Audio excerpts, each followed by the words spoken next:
Olá a todos, eu sou o professor Evandro Carlos Garcia e os conduzirei ao estudo do direito das sucessões. Trataremos do testamento à luz da Lei 10.406, de 10 de janeiro de 2002, que instituiu o vigente Código Civil Brasileiro. Esse conteúdo está no livro 5 do Direito das Sucessões, seu título 3, da sucessão testamentária, que vai do artigo 1857 a 1990. Esta apresentação focará na seção 4 do testamento particular, do artigo 1876 a 1880, em continuidade ao que foi apresentado em vídeos anteriores das formas ordinárias de testamento. Bem, vamos ao conteúdo. O Código Civil prevê, no artigo 1876, que o testamento particular pode ser escrito de próprio punho ou mediante processo mecânico. Se escrito de próprio punho, são requisitos essenciais à sua validade, seja lido e assinado por quem o escreveu, na presença de pelo menos 3 testemunhas, que o devem subscrever. Se elaborado por processo mecânico, não pode conter rasuras ou espaços em branco, devendo ser assinado pelo testador, depois de o ter lido na presença de pelo menos 3 testemunhas que o subscreverão. Bem, com isso, nós podemos conceituar o testamento particular, que é um negócio jurídico unilateral e formal de disposição de última vontade, escrito de próprio punho do testador ou por processo mecânico, posteriormente lido por este a 3 testemunhas e assinado por todos os envolvidos, testador e testemunhas. A afirmação que a escrita de próprio punho seja a escrita do testador, ela se deve ao fato que o testamento seja produto da atividade direta e pessoal do declarante, um produto consciente, autônomo, reflexivo e livre do testador. Então, se houver eventual auxílio de terceiro solicitado pelo disponente, esse auxílio, que ele seja caracterizado por mera e simples assistência material, nada além disso. Além do mais, ao determinar que seja lido e assinado por quem o escreveu, na leitura feita às 3 testemunhas, se nós admitirmos que a escrita não deve ser feita obrigatoriamente pelo testador, não haveria apontamento nenhum no texto legal, em momento algum, em que se registrasse aqui a intervenção e a participação do testador no ato. Então, por esse motivo, é que nós afirmamos que o testamento particular deve ser escrito pelo testador. Esse testamento, ele também é conhecido como testamento privado ou testamento hológrafo. Quando o parágrafo 2º do artigo 1876 autoriza que o testamento particular seja escrito por processo mecânico, não diz que tenha de ser escrito pessoalmente pelo testador. Isso não está no texto, né? Então, e não há algo que nos leve a crer a isso. Então, não é possível nós afirmarmos que a escrita mecânica deva ser pelas mãos do testador. E até porque Um requisito essencial não pode aqui ser presumido ou acrescentado na lei por quem interpreta a disposição. Diante disso, nós também temos que considerar que, em alguns casos, é razoável e é prudente que o testador peça um profissional, um advogado, um datilógrafo, uma digitadora, que redija, né, mecanicamente o testamento, óbvio, seguindo as indicações, reproduzindo fielmente as declarações do outorgante, o que ele, depois, o testador, ele poderá, no momento da leitura desse documento, verificar a integralidade da sua vontade. Lembrando que, caso seja elaborado um processo mecânico, o instrumento ele não pode, de forma alguma, ter rasuras ou espaços em branco. Isso não é permitido. Em qualquer das duas hipóteses, seja o testamento particular escrito de próprio punho pelo testador, seja o testamento particular datilografado, redigido no computador, né, ou com utilização de qualquer outro processo mecânico, ele precisa ser lido pelo próprio testador. Isso tem que ficar muito claro. Ele precisa ser lido pelo próprio testador na presença das 3 testemunhas, no mínimo. Pode ter mais testemunhas?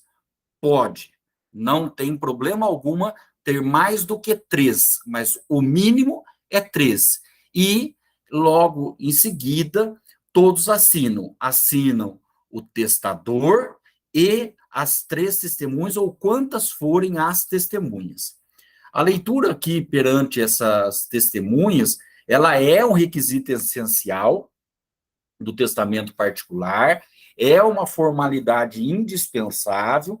Então, o testador assina, e se assinam essas testemunhas, sem que tenha ocorrido essa leitura desse testamento, esse testamento ele é nulo.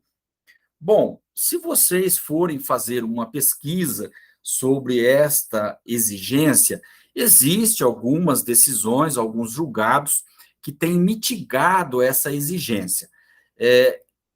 Eu, contudo, entendo, compreendo que não é possível, não pode haver mitigação de exigências formais, escritas, expressas, claras, e está de forma inequívoca no texto do artigo 1876, essa exigência. Dispensar determinadas formalidades, você, então, justifica como que outras formalidades necessitam. Qual é a mais importante?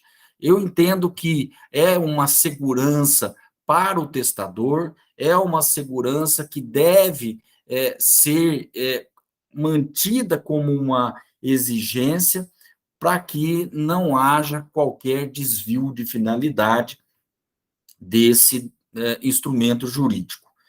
Agora, tem uma questão interessante. Se aparecer um testamento particular aqui, que foi escrito, parte dele de próprio punho e parte dele foi para o processo mecânico, né? Esse testamento, ele seria válido?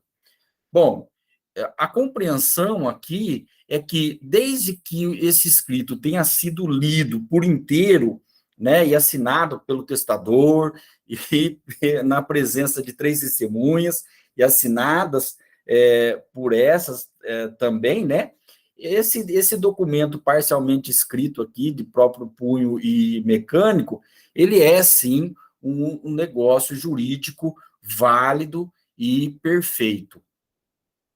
Nada impede que o testamento particular seja escrito seguindo aí um rascunho, uma minuta, um esboço, um projeto, né, elaborado aí eventualmente por terceiro, né?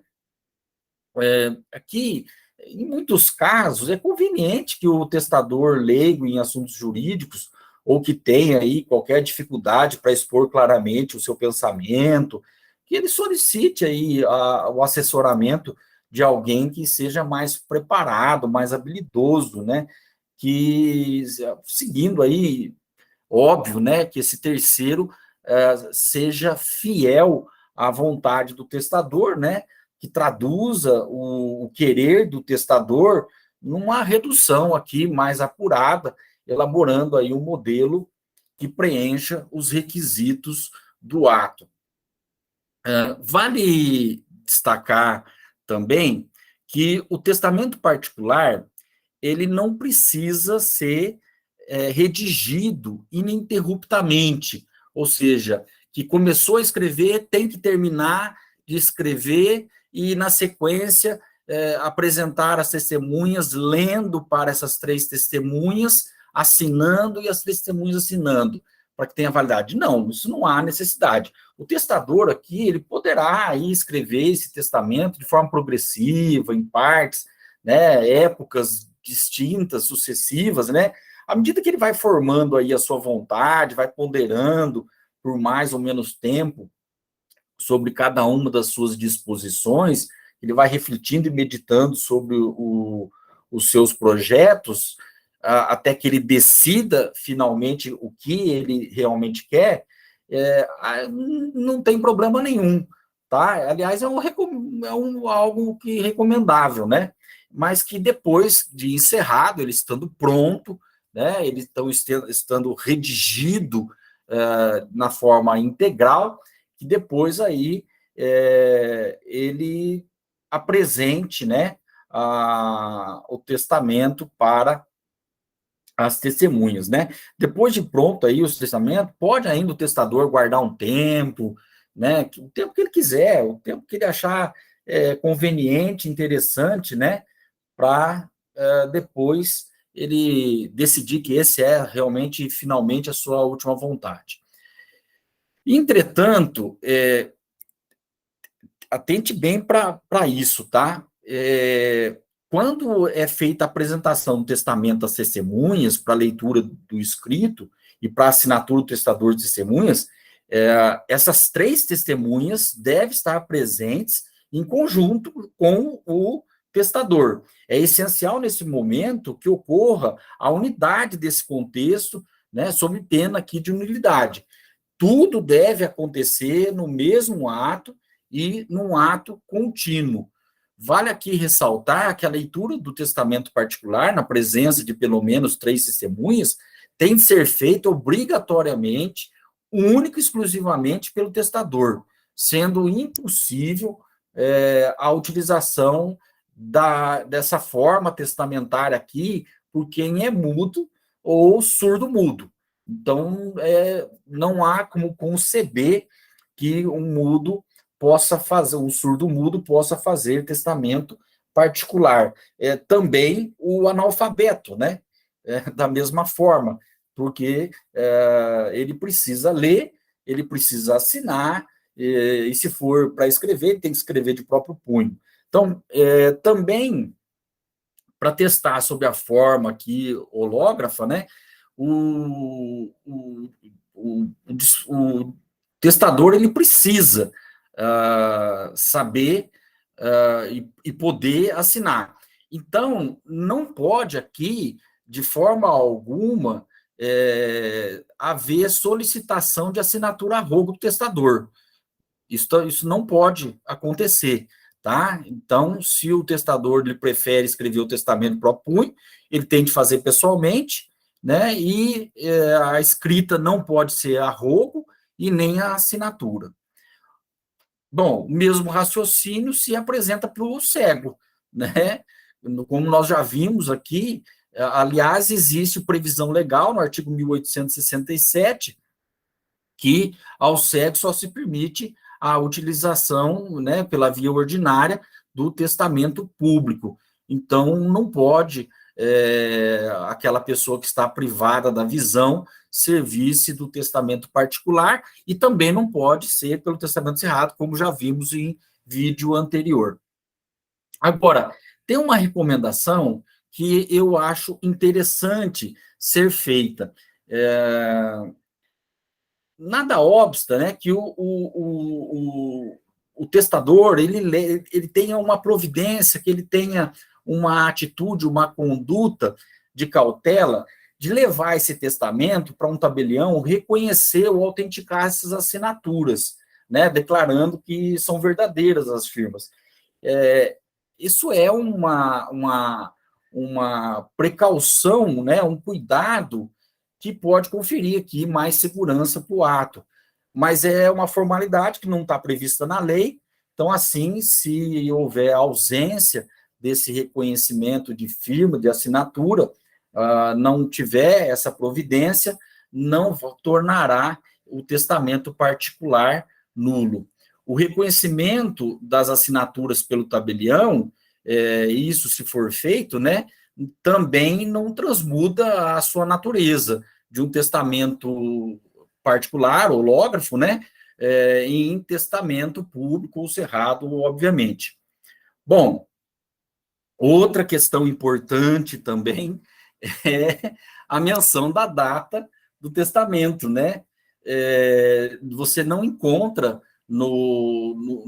entre os requisitos legais, portanto, se não há dentro dos requisitos legais, não é exigência que deve-se ter a ponto de posteriormente levar à nulidade.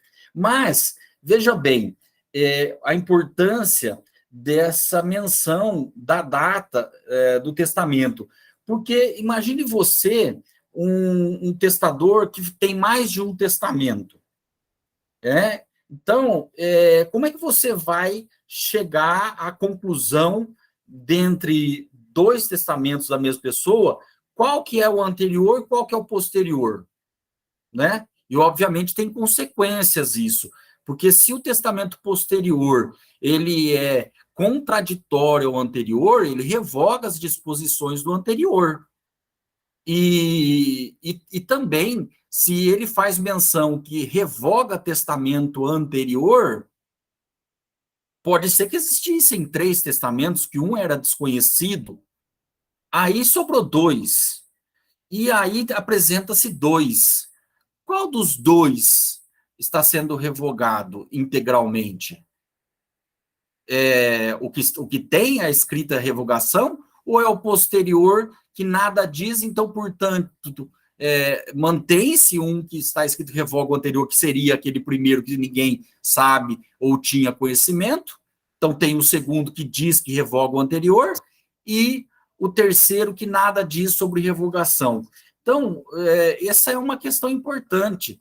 Além disso, também a questão da verificação da capacidade do testador, né? Se ele, no momento em que concluiu a escrita, apresentou a testemunha, lendo para as 3 testemunhas e assinando junto com as 3 testemunhas, ali tem que se verificar a capacidade do testador, se ele estava apto ou não a fazer o testamento particular. Se eu não tenho a data e há algum incidente na vida desse testador, que em algum momento ele pudesse não ter a capacidade plena para poder fazer uso do testamento particular, como nós poderíamos dizer se esse testamento coincidiu com o mesmo período ou não? Além disso, tem previsão legal que ocorre caducidade do testamento se sobrevém um descendente do autor da herança, do testador, após ele ter feito o testamento. Então, veja que existem consequências aqui em razão do tempo do testamento. Então, a questão da data, creio que é muito importante, e para que não haja qualquer situação ou circunstância, né, que venha a ser apresentada em qualquer momento como algo que pudesse invalidar o testamento, eu acho que a precaução nunca é demais, e o que você faz em excesso não prejudica neste caso. Bom, qual a vantagem ou a desvantagem de se fazer um testamento particular? Bom, a vantagem é que o testamento particular não tem custo, né? Com o poder público, você não vai precisar apresentar um tabelião, né? Para se registrar, ele fica de posse do testador ou a quem ele confia o tempo todo, né? Não tem um momento em que se realiza registro desse testamento, então o custo é muito pequeno. Agora, como desvantagem, o testamento particular, da mesma maneira que o testamento cerrado, ele apresenta risco de vir a ser perdido, ocultado, né, deteriorado, destruído por terceiros, inclusive o desaparecimento de forma intencional, criminosa, né, pode-se dizer assim, desse testamento e inviabilizando a satisfação de última vontade do testador. Bom, o artigo 1877, ele estabelece que, morto o testador, publicar-se-á em juízo o testamento com citação dos herdeiros legítimos. Então, tendo o defunto aqui deixado testamento particular, esse terá ser publicado em juízo com citação dos herdeiros legítimos. Essa publicação, ela pode ser requerida pelo herdeiro, pelo legatário, pelo testamenteiro. E a petição deve ser instruída, obviamente, com a cédula testamentária, com o testamento particular. O apresentante pode ser também outro interessado, tá? Pode ser alguém que venha a ser beneficiada com um encargo de um legado ou até mesmo uma fazenda pública. A publicação do testamento particular, ela tem o objetivo de dar autenticidade ao instrumento e se constitui numa medida preliminar de sua execução. Em alguns casos, poderão ser chamados a juízo outras pessoas que não apenas os herdeiros legítimos, como os interessados no testamento anterior, havendo dúvida aqui da sua revogação. É esse o entendimento da jurisprudência, né, que tem determinado a necessidade da citação de todos que tenham de alguma maneira sido atingidos, né, pelo testamento que se apresenta. O novo Código de Processo Civil, ele concentra essa regulamentação da publicação e confirmação do testamento particular no artigo 737. Então, nos termos do caput desse artigo, a publicação do testamento particular, ela poderá ser requerida, depois da morte do testador, pelo herdeiro, pelo legatário, pelo testamenteiro, bem como por terceiro detentor do testamento, se impossibilitado, né, esse terceiro de entregá-lo a algum outro legitimado para requerê-la. Essa menção ao terceiro justifica-se pela possibilidade do portador do testamento ser alguém de confiança do autor da herança, né, que eventualmente possa ser até beneficiado, né, ou não pelo ato, tá bem? O parágrafo 1º do artigo 1737 do Código de Processo Civil estabelece que serão intimados os herdeiros que não tiverem requerido a publicação do testamento, o que não há mais aqui nesse dispositivo uma menção do Ministério Público para essa inquirição inicial, até porque iria se tratar de um caso privado. O artigo 1878, com tudo aqui, né, ele, do Código Civil, ele prevê que, se as testemunhas forem contestes, né, confirmarem, né, sobre o fato da disposição, ou ao menos sobre a leitura perante elas, e se reconhecerem as próprias assinaturas, assim como a do testador, o testamento será confirmado. Se faltarem testemunhas, por morte ou ausência, e se pelo menos uma delas o reconhecer, o testamento poderá ser confirmado se a critério do juiz houver prova suficiente de sua veracidade. Bom, o artigo 737, parágrafo 2º do Código de Processo Civil, se resumiu a dizer que, verificando a presença dos requisitos da lei, ouvido o Ministério Público, e lá existe, aqui existe a menção da necessidade de ouvir o Ministério Público, o juiz confirmará o testamento. O 1878 nada diz, mas o 1878 ele é uma disposição material, do direito material, não do direito formal.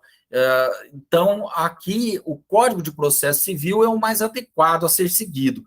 Mas, né, como se nota, né, no 1878, não há menção na norma privada, no entanto, a oitiva, óbvio que parece realmente ser necessária, pelo que dispõe o Código de Processo Civil. Contudo, aqui eu entendo que seria dispensável. O Código de Processo Civil poderia ter vindo, né, com a dispensa dessa previsão. Mas se lá está, lá devemos nos ater e seguir essa recomendação, não faltando aqui a oitiva do Ministério Público. Agora, vejam bem, vejamos o artigo 1879.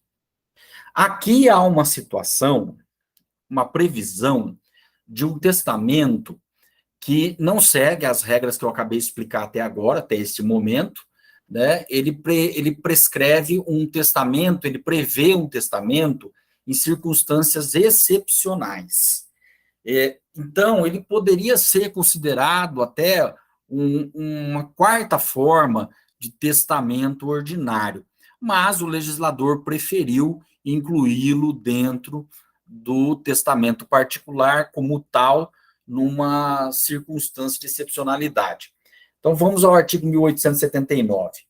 Em circunstâncias excepcionais, declaradas na cédula, o testamento particular de próprio punho e assinado pelo testador, sem testemunhas, poderá ser confirmado a critério do juiz. Então, vejam bem. Presente as circunstâncias excepcionais que deverão estar declaradas na cédula testamentária, o testamento particular, que foi feito de próprio punho e foi assinado pelo testador, mesmo sem testemunha, ele poderá ser confirmado a critério do juiz.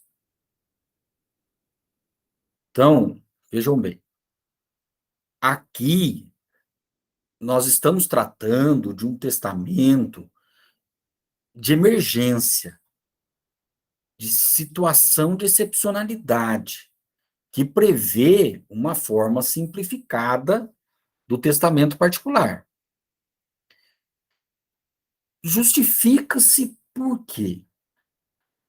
Bom, as ocorrências da vida são inúmeras as situações que nós podemos nos ver em que você negar essa autonomia da vontade, o exercício da autonomia da vontade, num momento tão crítico, e negar que essa pessoa pudesse estabelecer disposições de última vontade diante dessas excepcionalidades, que o juiz irá apreciar, obviamente, para poder confirmar, não teria cabimento.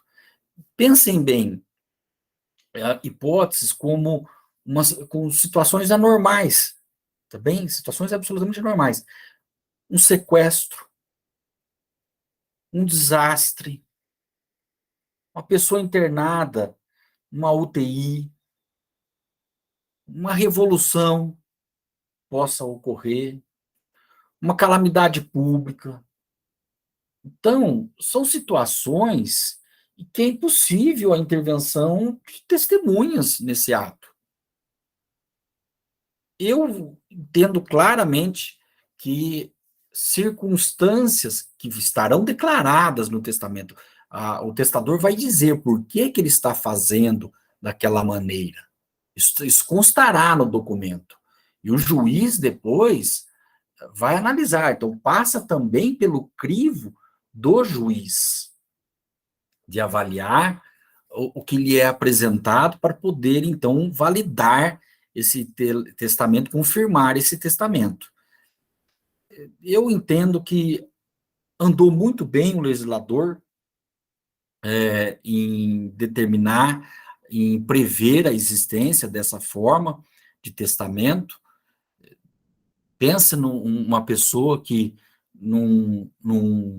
estando numa fazenda, numa propriedade rural, ou qualquer outro local, difícil acesso, picado por um bicho peçonhento, sabe que não haverá tempo de existir o socorro e que a morte se aproxima, não tendo ninguém para ser sua testemunha, o quanto seria, se essa pessoa tem efetivamente a vontade de fazer um testamento, mas até então não tinha feito, negar isso a ele, entendo que não seria conveniente. Então, eu compreendo. Está previsto na legislação, tem previsão legal, se ocorrer, possivelmente, dentro, óbvio, da avaliação do juiz, poderá ser confirmado. Sobre essa questão ainda, houve a oportunidade na 7ª Jornada de Direito Civil, promovida pelo Conselho de Justiça Federal, em setembro de 2015, foi aprovada, né, uma proposta, e lá estabelece o seguinte: o testamento hológrafo simplificado, previsto no artigo 1879 do Código Civil, perderá eficácia se, nos 90 dias subsequentes ao fim das circunstâncias excepcionais que autorizam a sua confecção, o disponente, podendo fazê-lo, não testar por uma das formas testamentárias ordinárias. Esse é o enunciado 611, né, da 7ª Jornada de Direito Civil. Então, também compreendo perfeito, adequado essa proposta, porque seguiria a mesma lógica dos testamentos excepcionais, né? O objetivo do enunciado aqui aprovado, né, é a aplicação das mesmas premissas, né, que estão nas modalidades especiais de testamento, né, que testamento marítimo, testamento aeronáutico e o testamento militar. Então, tecnicamente, é correto, e se verificando aqui o desaparecimento das mencionadas circunstâncias extraordinárias, não se justifica a subsistência do testamento elaborado com a mitigação dessas solenidades, né? Destaca-se que esta é a regra que vale para os especiais, e esse, como excepcional, da mesma forma, deveria seguir. Bom, o artigo 1880. O testamento particular pode ser escrito em língua estrangeira, contanto que as testemunhas a compreendam.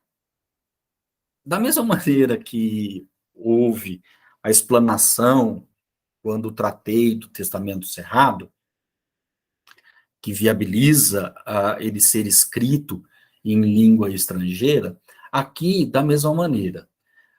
Se o testador não tem um domínio completo, adequado da língua nacional, e que não lhe confere uma segurança para traduzir no papel a sua vontade na forma literal, mas ele tem o domínio da sua língua mãe, da sua língua pátria, esse domínio, óbvio que não poderia negar a ele essa possibilidade de fazer testamento na sua língua. Agora, veja bem, é interessante, é necessário que as testemunhas também compreendam, né? Então, o 1880, ele enuncia que o testamento particular pode ser escrito em língua estrangeira, né? Contanto que as testemunhas a compreendam. Aqui o entendimento da língua por parte da testemunha é essencial pelo fato delas terem que comprovar o conteúdo do ato. Ao contrário do que ocorre com o testamento cerrado, o testamento místico, né? O testamento secreto, que nós já estudamos. Porque lá, o testamento, o conteúdo não é lido para as testemunhas. Lá o que é a leitura é do auto de aprovação, que é feito por um tabelião escrito em língua nacional.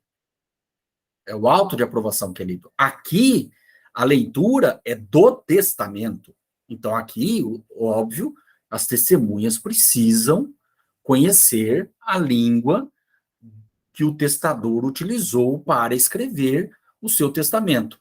E tem a lição do Silvio de Sal Venosa, que diz que uma única testemunha que não compreende o ato poderá viciar o ato. Como todas as testemunhas devem ouvir a leitura do testamento, não haveria sentido na sua presença sem que todas pudessem compreender o que foi lido. Se as testemunhas não compreendem o idioma, é como se nada tivessem ouvido. Eu também assim entendo. Se você ouve alguém falar uma língua que você não entende nada, não compreende nada, é você estar ouvindo apenas sons, nada além de sons. Então, o que é isso para você?